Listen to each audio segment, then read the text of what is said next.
In the earliest months of the Second World War, before the phrases special forces or covert operations had become common military language, Britain was already searching for unconventional ways to strike back at a rapidly expanding Axis war machine. Few realize how experimental, improvised, and precarious those first Allied commando missions truly were. Long before the world knew of the SAS, SBS, or SOE, small groups of volunteers, drawn from units battered by the fall of France, stepped into the shadows. Their task was simple in theory, yet perilous in execution: raid the enemy where he least expected it, and prove that even in defeat, Britain could still hit back. The struggle began in the summer of 1940. Europe had fallen with astonishing speed, and the Wehrmacht now controlled coastlines from Norway to the Bay of Biscay. Britain stood alone. Newly appointed Prime Minister Winston Churchill demanded a hand of steel to disrupt German consolidation along these occupied shores. What emerged was an idea both desperate and revolutionary: send small, fast-moving raiding parties across the Channel at night, armed with nothing but rifles, grenades, and the hope of catching the enemy off balance. One of the first missions, Operation Collar in June 1940, embodied the uncertainty of this new approach. The men who took part were not yet the seasoned commandos history remembers. They were hastily assembled volunteers, trained in only the basics of amphibious insertion. Their target was the Pas-de-Calais coast, where German positions were believed to be lightly held. But intelligence was fragmentary, and charts of the landing areas were outdated, some dating back to the First World War. The commandos launched under cover of darkness, silently paddling ashore in canvas boats. Yet upon landing, they discovered stronger German patrols than expected. A brief firefight erupted, and although the team escaped, the mission yielded little information, and one commando, Corporal Thomas Taffy Thomas, disappeared during the withdrawal. His fate remains unknown. After this shaky beginning, British combined operations took a hard look at what had gone wrong. Training intensified. Equipment improved. Navigation techniques were refined, and landings became more precise. Out of this crucible emerged the first true special operations mindset: adaptability, surprise, and calculated risk. Commanders began issuing meticulous raid plans that combined reconnaissance, intelligence gathering, and targeted sabotage. Operation Claymore in March 1941, conducted against the Lofoten Islands in Norway, demonstrated how far these units had come in just months. This time, the commandos moved with speed and confidence, storming ashore at multiple points across the island chain. Their targets were German fish oil factories, used to produce glycerin for explosives. By midday, the raiders had destroyed over a dozen facilities, captured more than 200 German personnel, and, perhaps most importantly, seized invaluable Enigma machine components and codebooks from a German trawler. These documents helped refine Allied code-breaking efforts at Bletchley Park. Yet even this successful operation carried shadows. Scattered German reports mention unidentified enemy swimmers spotted offshore the night before the raid, but their presence was never confirmed by British records. Whether they were advanced scouts or simply misidentified civilians remains unclear. What stands out in these early missions is the human struggle beneath the strategic aims. Many of the volunteers were soldiers still haunted by the Dunkirk evacuation, desperate to reclaim the initiative. A journal entry from Lieutenant Henry Conrad, written days before Claymore, reveals this mindset: "We go not for glory nor for open battle. We go to remind them and ourselves that we are not finished." That emotional undercurrent drove the commandos through cold surf, hidden minefields, and the constant threat of capture. Historically, these raids served a practical purpose. They forced the Germans to divert troops, fortify coastlines, and question the reliability of their defenses. But they also created lingering mysteries. Several after-action reports from 1940 to 41 contain redacted passages describing unaccounted persons or unexplained exchanges of gunfire during extraction. Historians debate whether these redactions hide operational failures, covert intelligence activity, or simply bureaucratic caution. For modern strategists, these early raids offer a lesson in the power of initiative. Even small actions, executed with precision and audacity, can alter an enemy's perception of security. The first Allied commandos proved that disruption can be just as valuable as destruction. As these experimental missions unfolded, one truth became clear: Britain had discovered a weapon suited for the shadows. The men of these early raids would pave the way for more specialized units, more daring operations, and more complex missions still hidden behind wartime secrecy. And as Europe braced for the next phase of conflict, planners began crafting a new type of assault, one that would take place far from the English Channel, in a theater where stealth, deception, and endurance would be pushed to their limits. The stage was set for the rise of the Desert Raiders.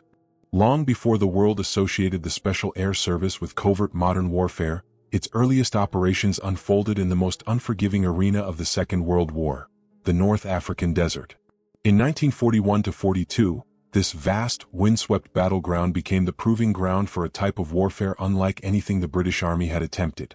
Few outside military history circles realize how small the original SAS was, barely a handful of men operating hundreds of miles behind enemy lines, striking airfields and supply depots with precision that defied their size. Their hits were so sudden, so destructive, that even German commanders questioned how such small teams breached supposedly impregnable desert defenses. The struggle of these raiders began with the environment itself. Temperatures soared beyond 110 degrees by day and plummeted to freezing at night. Navigation relied on compasses, stars, and instinct as sandstorms erased tracks, hid landmarks, and often swallowed vehicles whole. Early SAS recruits, mostly volunteers drawn from lay force and commando formations, had to train themselves to survive as much as fight. They learned how to ration water to ounces per day, how to camouflage vehicles with palm fronds and sand mats, and how to approach enemy bases in total silence, often crawling for the final miles to avoid detection. It was within this landscape that future legend David Sterling and his men planned raids that would become the blueprint for modern special operations.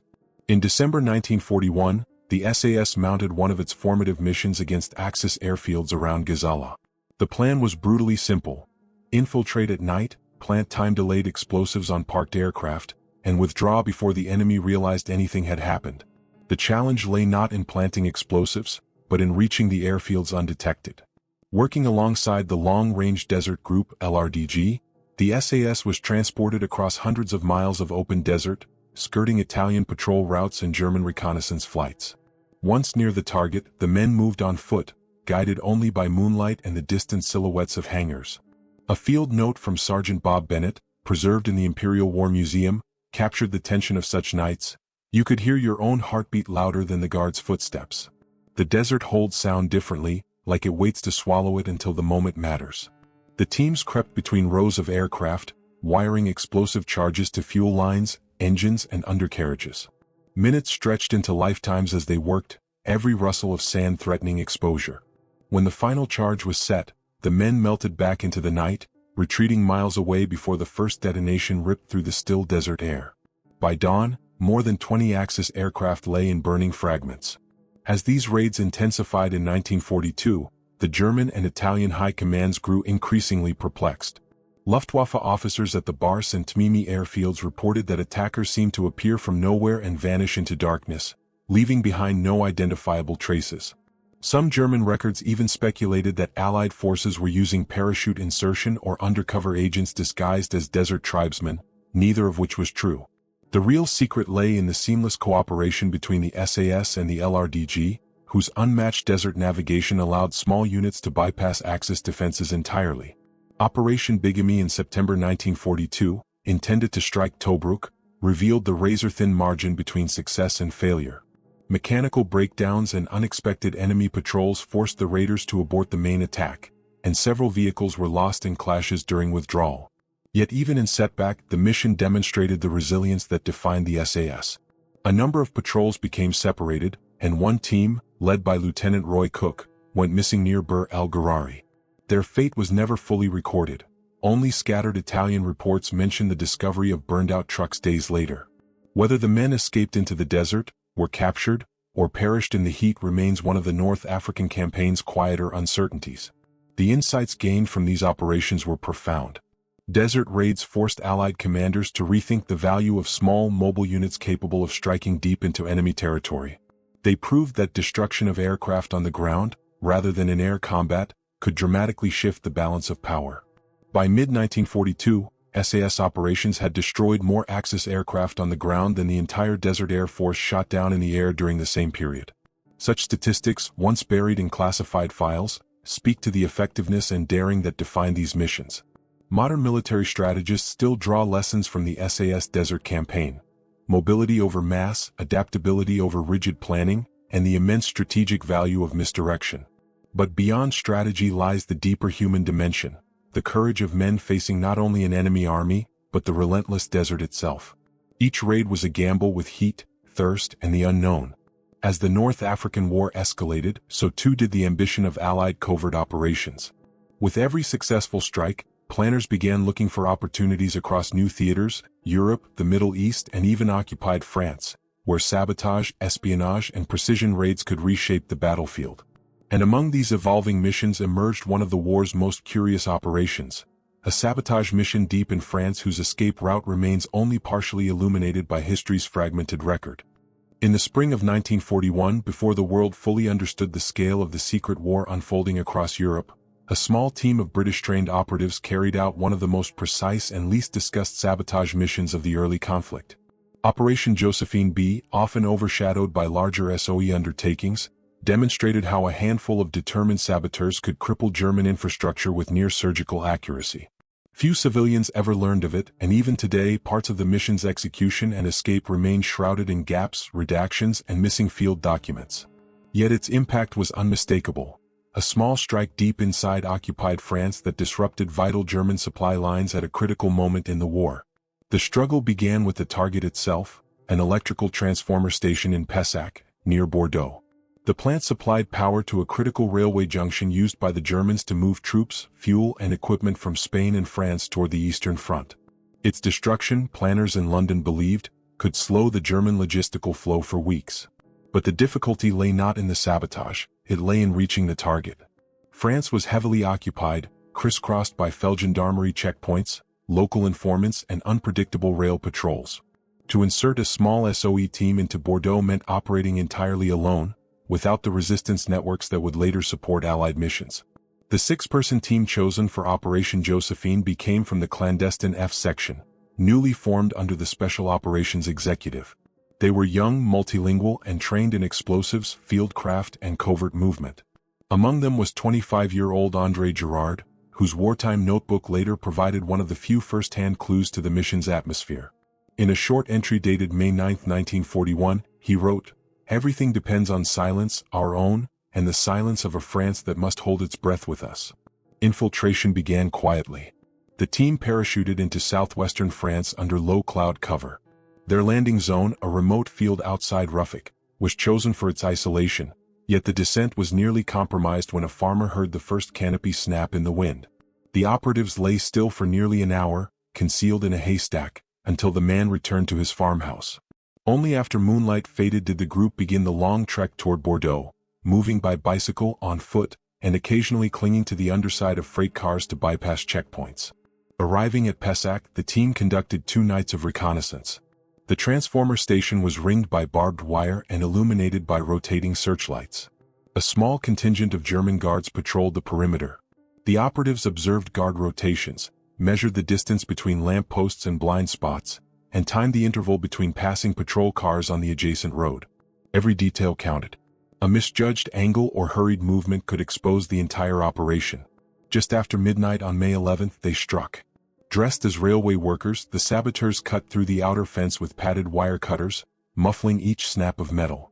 Inside the compound, they split into pairs. One group neutralized the lone sentry by luring him toward a maintenance shed, while the others placed shaped charges on the transformer's primary circuits and auxiliary control cabinets. The explosives had been modified during training in England to produce minimal noise yet catastrophic internal damage. At 2:15 a.m., they lit the fuses and withdrew, pedaling into the night as casually as local industrial laborers finishing a late shift. Minutes later, the Pessac transformer station erupted in a cascading shower of sparks. The explosion shattered windows across the street and plunged large parts of the Bordeaux railway network into darkness. German signals intelligence immediately suspected sabotage, but by the time patrols reached the streets, the saboteurs were already miles away. The reveal came only after the war, when Allied intelligence tried to reconstruct the team's escape route. Several expected follow-up messages never reached London. Interviews with local resistance members decades later offered contradictory accounts. Some claimed to have seen the team boarding a fishing boat near Arcachon. Others believed they slipped into Spain using underground guides. A Luftwaffe report from May 13 mentions unverified sightings of enemy agents near a forest outside Mont-de-Marsan, but these notes were partially redacted in post-war archives. To this day, historians debate whether the team escaped intact or whether parts of their route were intentionally erased to protect later operations. What is certain is the operation's effect. Rail transport around Bordeaux slowed to a crawl for 2 weeks. German units bound for the Eastern Front were delayed, forcing rerouting and emergency repairs at a time when the Wehrmacht was preparing for Operation Barbarossa. In London, SOE planners cited Josephine B as proof that small, selective sabotage missions could yield disproportionate strategic gains. Modern observers often see this mission as an early example of the precision that would later define Allied covert operations. It demonstrated that sabotage was not simply destruction, it was a psychological strike, one that forced the occupier to question the security of his infrastructure. Yet beneath the strategic calculations lies the human element, the tension of operating in silence, the fear of betrayal, and the uncertainty of escape that has never been fully resolved. As Allied planners absorbed the lessons of Josephine B, new opportunities emerged, missions requiring even greater daring, heavier firepower, and soldiers capable of assaulting fortified positions head-on. One such mission unfolded the following year on the rugged Italian coast, where U.S. Army Rangers faced a deadly ascent, unexpected resistance, and the disappearance of several patrols that remains only partially explained by wartime records. By the summer of 1943, as the Allies pushed toward the soft underbelly of Europe, a new kind of assault force stepped into the spotlight, the U.S. Army Rangers. Their reputation for aggressive, high-risk operations had been forged in the bitter training grounds of Scotland and sharpened in the chaos of North Africa. But few operations tested them as severely, or left as many unanswered questions, as their assault on the coastal batteries near Maiori during the Allied invasion of Italy. Overshadowed by larger battles at Salerno and Naples, this little-known raid demonstrates how a single, precise strike could alter an entire amphibious landing. Yet it also left behind patrols whose disappearance has never been fully explained. The mission began with a simple yet dangerous objective: neutralize a network of German and Italian artillery positions overlooking the beaches north of Salerno. These guns, perched high on terraced cliffs, commanded the narrow coastal road and threatened any landing force approaching from the sea. Intelligence photographs taken by RAF reconnaissance aircraft identified at least 3 gun emplacements carved into the mountainsides. Their interlocking fields of fire meant that if even one battery remained operational, Allied landing craft would be dangerously exposed. The struggle began even before the Rangers touched Italian soil. On the night of September 8, 1943, elements of the 1st and 3rd Ranger Battalions boarded small assault landing craft. Their commander, Lieutenant Colonel William O. Darby, issued terse instructions: land silently, move fast, seize the heights, and take out the guns before dawn. The assault craft drifted toward the rocky shore, engines at idle to avoid detection. Waves slapped against the hulls in rhythmic intervals, a sound that, as one ranger later wrote, made the minutes stretch like hours. At 1:14 a.m., the first boats grounded just south of Maiori. The Rangers poured out, wading through the surf, their boots filling with seawater as they carried mortars, bazookas, demolition charges, and Browning automatic rifles up the steep approach. The terrain quickly became an enemy in its own right. The path leading uphill, known locally as the Sentiero dei Limoni, zigzagged between stone walls, vineyard terraces, and narrow steps carved into the cliffside. Every turn offered a possible ambush. A field note from Captain Roy Murray's later report captures this tension. There was movement above us, rocks shifting, dirt sliding. Hard to tell if it was wind or enemy scouts. The path felt alive with listening. The team pressed forward, splitting into small assault groups to cover more ground. The 1st Battery, manned by elements of the Italian coastal artillery, was taken by surprise. The Rangers rushed the embrasure, tossing grenades into the bunker and silencing the guns within minutes. But the 2nd and 3rd Batteries proved far more dangerous. As the Rangers advanced, German machine gun nests opened fire from concealed rock positions. The muzzle flashes illuminated the terraced hillside in brief, violent bursts. At one point, a section of the mountain trail collapsed under the weight of 4 Rangers, sending them tumbling into a ravine. They survived the fall, but communications with their platoon were severed, a detail that later became a point of mystery. By 3:40 a.m., the Rangers reached the final battery, dug deeply into the cliff face and protected by reinforced steel doors. With daylight approaching, they planted shaped charges along the ammunition storage entrance. The explosion echoed across the Amalfi Coast, sending smoke rolling down the slopes. The last guns were destroyed. Yet the reveal of the operation came not from its success, but from what followed. As the Rangers consolidated their gains, Darby received fragmented reports that several patrols had failed to check in. One team, led by Sergeant Victor Devereux, had been sent to scout a secondary ridge believed to house a forward observation post. They never returned. Search efforts over the next 48 hours found no bodies, equipment, or signs of a firefight. The only clue was a German field message intercepted days later mentioning Unbekannte Amerikaner auf dem oberen Pfad, unknown Americans on the upper path, who were neutralized at an undisclosed location. Historians have never located that site. There are theories. Some believe the patrol became trapped and was later buried by German engineers clearing the cliffside routes. Others argue they may have been captured by retreating German mountain troops and moved inland before records could be kept. A retired resident of Tremonti claimed in a 1980 interview that he saw 3 Americans led away by soldiers on the morning after the raid, but his description of the uniforms remains inconsistent with known unit movements. With Italy's chaotic armistice happening simultaneously, documentation from both sides remains incomplete. The operation nonetheless achieved its primary objective. With the coastal guns neutralized, Allied landing craft pushed forward with reduced resistance, allowing a foothold that eventually led to the liberation of Naples. Darby's Rangers earned praise for their precision and bravery, and their actions helped shape future U.S. Special Operations doctrine. But beyond the tactical victory lies the lingering tension. The missing patrols, the collapsed ridge, the contradictory German notes, all form a shadowed epilogue to an otherwise successful raid. Their absence would haunt the battalion's after-action reports, recorded as missing in enemy territory, presumed killed. Yet no definitive trace has ever surfaced. As the war moved toward its next phase, a new kind of raid was already being planned across the Channel, one that would combine extreme endurance, improvised weaponry, and sheer audacity. The men chosen would slip into enemy waters by night, in fragile, canvas-covered canoes. In the winter of 1942, at a moment when the Allies were desperate to impose pressure on German supply routes across Europe, a remarkable plan emerged from the offices of Britain's Combined Operations Headquarters. It was a proposal so unconventional that even seasoned commanders doubted its feasibility. Send a small team of Royal Marines commandos into one of the most heavily guarded ports in occupied France, Bordeaux, using nothing more than collapsible, canvas-covered canoes. This was Operation Frankton, a daring raid that would ultimately sink or damage multiple German merchant ships, but at the cost of nearly the entire unit. Today it is remembered for its audacity, but fragments of uncertainty still surround the fate of several captured commandos, whose final days remain only partially recorded in wartime archives. The struggle began with the distance and the enemy's layered defenses. Bordeaux was a logistical artery for the German war effort, receiving goods from across the Atlantic and transporting them up the River Gironde to inland factories. The port was guarded by anti-submarine nets, coastal batteries, river patrols, and a near-constant presence of Feldgendarmerie units.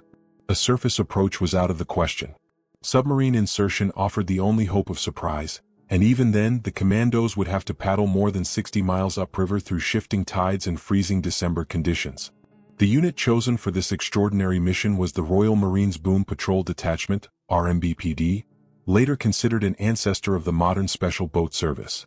Led by Major Herbert Blondie Hassler, the team consisted of 10 men split into pairs, each pair operating a 2-man canoe known as a cockle.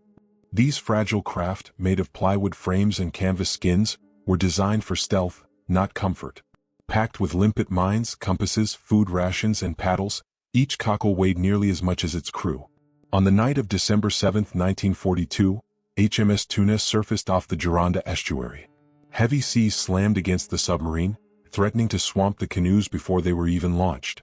A museum account based on Hassler's wartime report describes the moment as controlled chaos.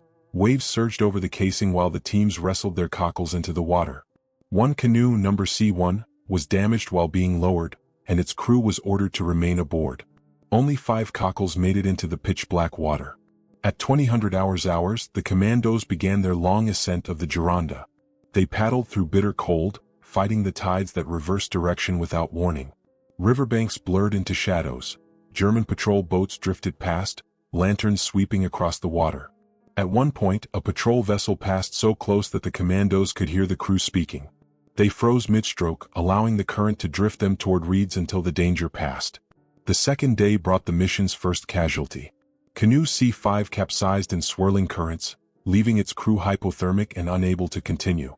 Hassler gave the order to sink their damaged craft and instructed the survivors to attempt escape overland. They were captured within 24 hours. For the remaining canoes, The trek upriver intensified into a battle of endurance. Hassler's field notes, later declassified, mention paddling in darkness so complete that the bow of his own canoe disappeared into black water. The men navigated by counting strokes, estimating currents, and listening for the faint rumble of river traffic. By the third night, 2 more canoes were lost to exhaustion and patrol activity, leaving only Hassler and Marine Bill Sparks still pressing upstream in Canoe C4. On the night of December 11th, they finally reached Bordeaux.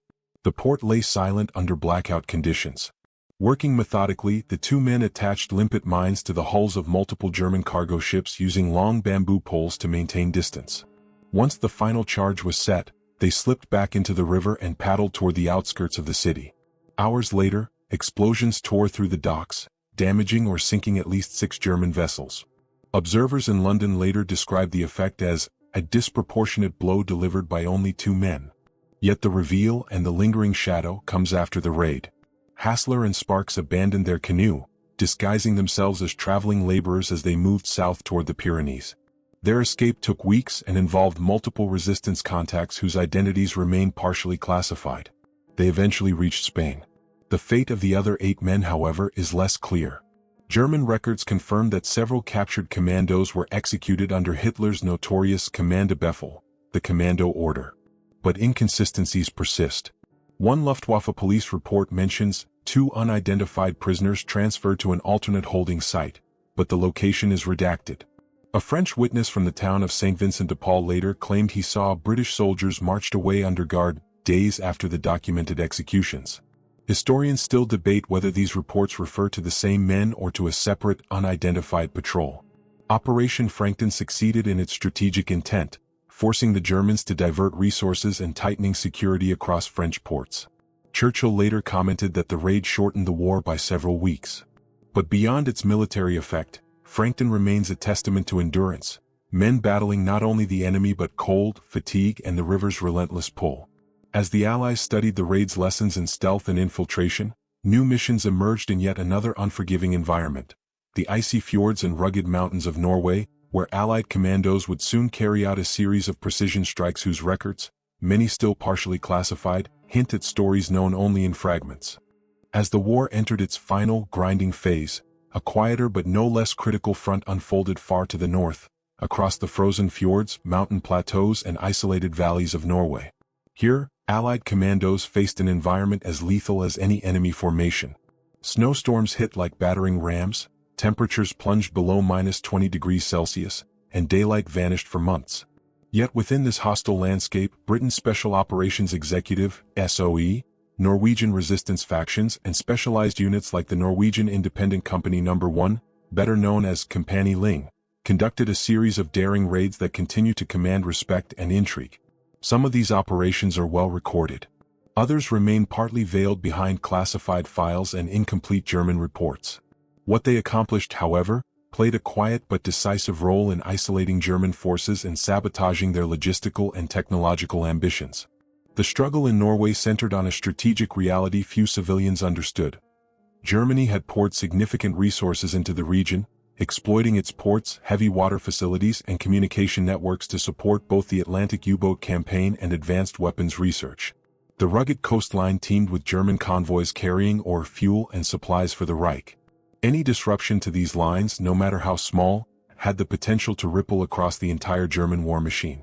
The challenge for Allied planners was how to strike these targets without triggering brutal reprisals against Norwegian civilians or revealing the full scale of Allied intelligence activity in Scandinavia. It was under these constraints that Compagnie Ling and SOE teams conducted operations marked by stealth, endurance, and cunning.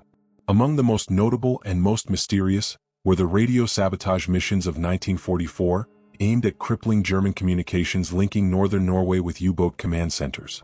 One such operation, rarely discussed outside academic circles, targeted an isolated relay station near Glomfjord, perched on a snowy ridge more than 900 feet above sea level. The station connected encrypted German messages between naval units, and disabling it would force German ships to rely on slower, less secure channels. The team assigned to this mission consisted of 8 men, half British-trained Norwegians, half SOE specialists in coded transmissions. Their insertion route reflected the harsh reality of Norway's terrain: a week-long trek across icebound passes, carrying rucksacks stuffed with explosives, radio equipment, and rations compressed into high-calorie blocks.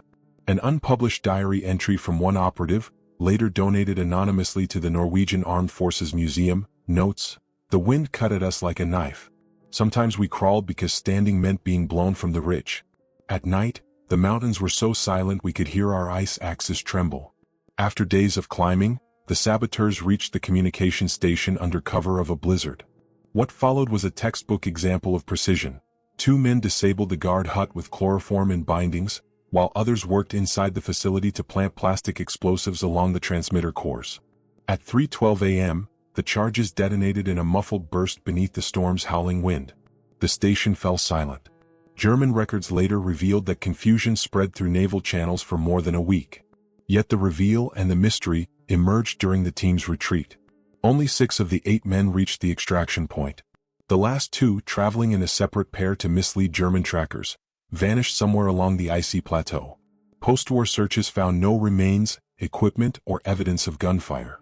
A German mountain patrol report from April 1944 mentions unidentified foreign tracks that led toward a glacial crevasse but provides no further details. Whether the 2 operatives succumbed to the elements, fell during a storm, or were intercepted and quietly executed remains unresolved. Their names appear in SOE archives as simply missing, assumed dead. This was not an isolated case. Other operations, such as the small boat raids against German shipping lanes north of Trondheim, also contain gaps in their documentation. One boat team, known to have set limpet mines on a German transport, never reported back. Decades later, fishermen dredging the fjords recovered a rusted piece of British-manufactured explosive casing, though experts have never conclusively linked it to the lost patrol. Such fragments serve as haunting reminders of the region's dangerous blend of icy oceans, brutal weather, and intense German surveillance. Despite these uncertainties, the overall impact of Norway's covert raids was substantial. Communications lines were severed, supply routes disrupted, troop movements delayed, and German garrisons forced to allocate manpower to defend thousands of miles of coastline. The raids helped isolate key German units as the Allies tightened their grip on Europe. In the closing months of the war, German officers privately admitted that Allied sabotage operations in Norway had contributed to a sense of permanent insecurity. Modern analysts often cite these missions as the ideal example of how strategic disruption can outmatch direct confrontation. Small teams, working in the shadows, denied the enemy freedom of movement. They forced German commanders to react rather than plan. They created uncertainty, one of the most valuable weapons in asymmetric warfare. Yet beyond the strategy lies the human cost. Men fighting not only hostile forces but an unforgiving wilderness, leaving behind questions that history has never fully answered. Their stories emerge only in fragments, diary lines, scattered reports, eyewitness recollections, and redacted documents, each hinting at the sacrifices made in silence. And so, as the European war neared its end, the combined efforts of Allied commandos, from the deserts of North Africa to the fjords of Norway, shaped the outcome in ways both visible and invisible. They carried out missions so daring, so precise, and so deeply hidden within wartime secrecy that many remained unknown for decades. These were the silent blows, the shadow strikes, and the unsung raids, the most daring Allied commando operations of World War II that few have ever heard of.